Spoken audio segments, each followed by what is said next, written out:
Hey guys, Ryan Dement, True Podcast. I hope you're having a great day. Another week in the books. We're back at it again.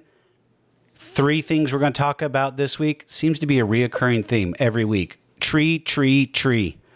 Don't want to go away from it. Let me go to the magic board. Topic 1, millennials in the housing market. Are they in common? Are they happy? Are they unhappy? Stay tuned for that one. Forbearance, our favorite topic. I want to just touch base on it really quick from last week. In the last piece, I'm going off the reservation, guys. If you don't like it, I'm sorry. I don't particularly like it, but it needs to be discussed. Politics and your money. Stay tuned.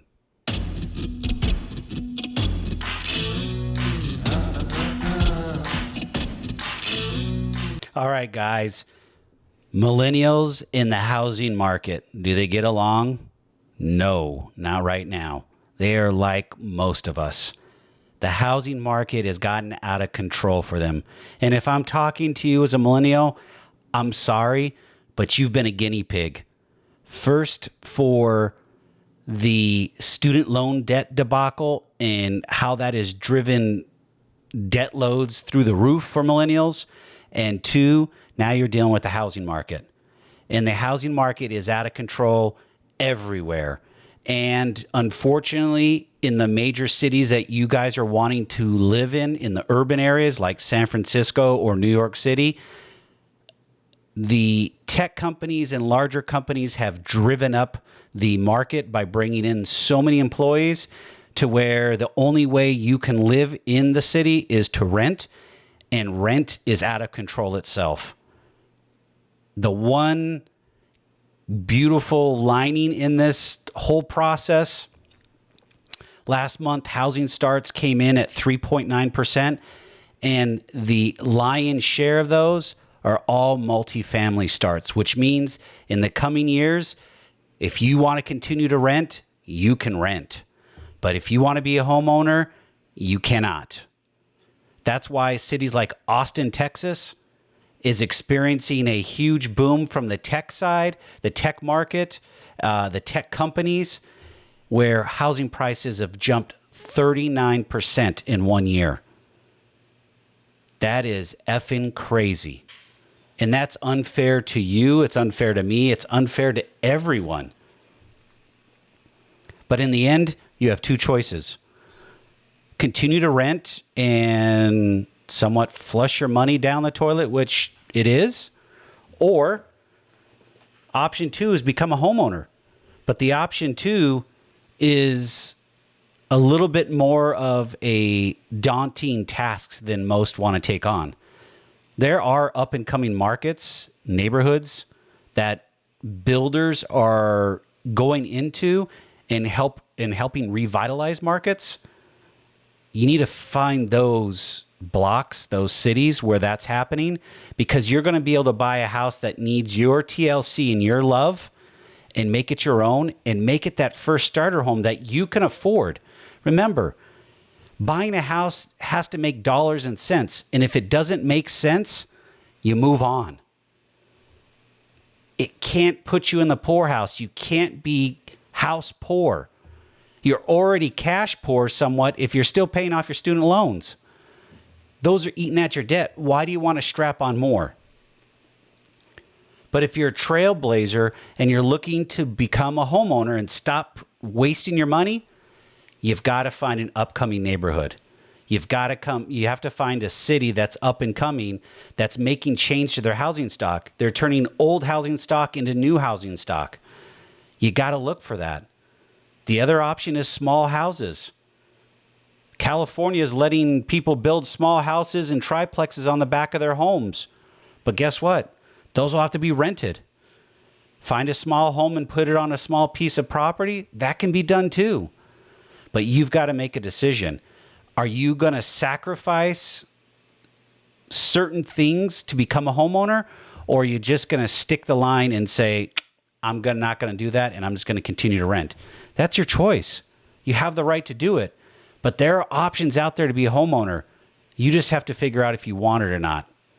I hope you guys find what you're looking for. Let's get on to the next topic. And that is going to be our favorite topic, forbearance.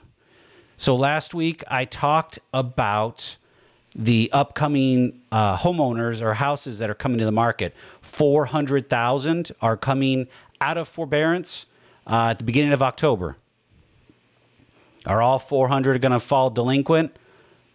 400,000 all going to fall delinquent? No.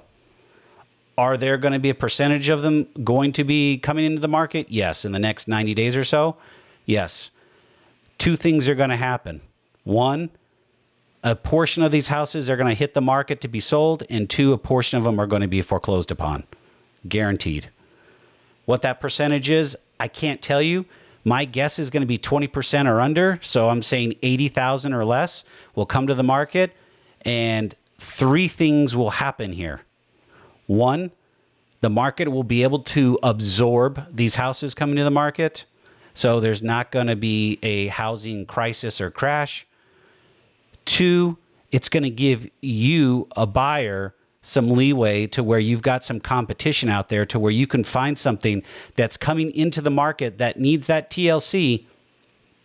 You can put your stamp on it and you can get it at a reasonable price. I think some of these lenders and banks are going to try to drive the prices up by pricing the houses low and seeing if they can get bidding wars going again, artificially inflating it. But I can tell you, they're going to want to sell houses fast because some of these houses have been on the some of these houses have not made a mortgage payment in over 12 months. So that means they do not have money coming in on these. They have servicing to be paid. They have investors to be paid. There's a lot of costs that go involved with that, are involved with it. And if they don't get these houses sold, they don't get the income. It will have to change, guys. All right, guys. Last but not least, politics and your money. I normally don't get into this, but there are some challenges brewing along, and it's the capital I word, inflation. Inflation is eating at your wallet. You know it. I know it. Doesn't matter if you're on the left or the right, in between, whatever. Right now, inflation is killing us, and it's going to get worse unless something changes. And the only way we can stop the inflation or reduce it is the Fed starts increasing interest rates is one lever they can pull. And this is the lever that I'm going to discuss,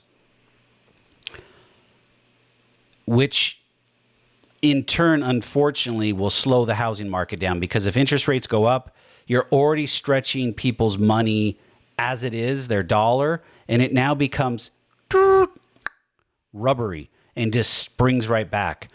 Every market is different. I got it, guys. The market here in Phoenix is tough too. There's standing inventory from the new home builder side, but at the same time, people are still buying houses. There's still going to be demand. We've underbuilt for the past 25 years plus. We need housing stock, and the only way to get additional housing stock is to build more houses or turn more houses over from old stock to new stock and get those houses occupied. But from the standpoint of politics, this $3.5 trillion package is going to strap us with a ton of debt. I don't care what anybody says. If they tell you that this is free, there's no such thing as free money in the market. It doesn't work that way. They say they're going to tax the billionaires. I hate to break you the news. Whether they tax them or not, it's going to all trickle down, and they say trickle down.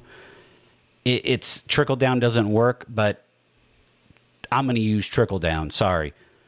It's all going to come down to us in additional costs. And I'll tell you an example.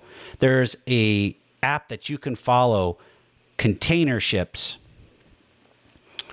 that are sitting out of a port. And I look at Los Angeles since it's the closest. There's 54 container ships sitting off the coast that can't come in yet because, one, the price to unload a container has gone from $5,000 over $20,000. And two, there's not enough slots because the demand is so high and everything is backed up because of this supply in time process. And it's killing us. So infrastructure wise, it's got to get paid for. It'll be put on our backs, guys. Please don't be bamboozled by that. You have to be aware that when the government gets involved with something, it usually goes to shit in a handbasket. And I'm not a person to say what another person does with their money or how they do their money. But if you're depending solely on the government to keep you afloat, that's a problem.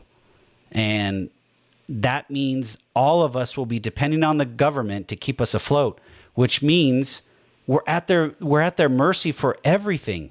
And you'll have no control of your financial life. You don't want that.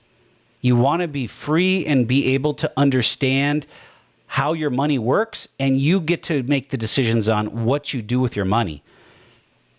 Costco is literally leasing container ships and containers so they don't get impacted by the supply chain backup, so they can control their own destiny, because they know this is going to get worse before it gets better. We're already rationing toilet paper and paper towels again.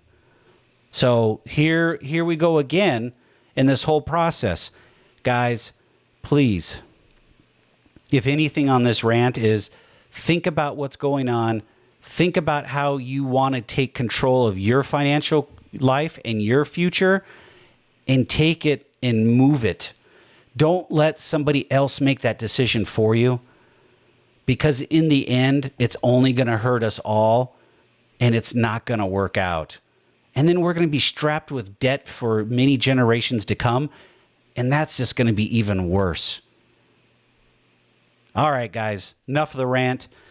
Thanks for listening. Stay safe, stay healthy, continue to have those conversations, interact with others that don't agree with you. Have healthy conversation, guys. I'll see you guys on the other side. Have a good week.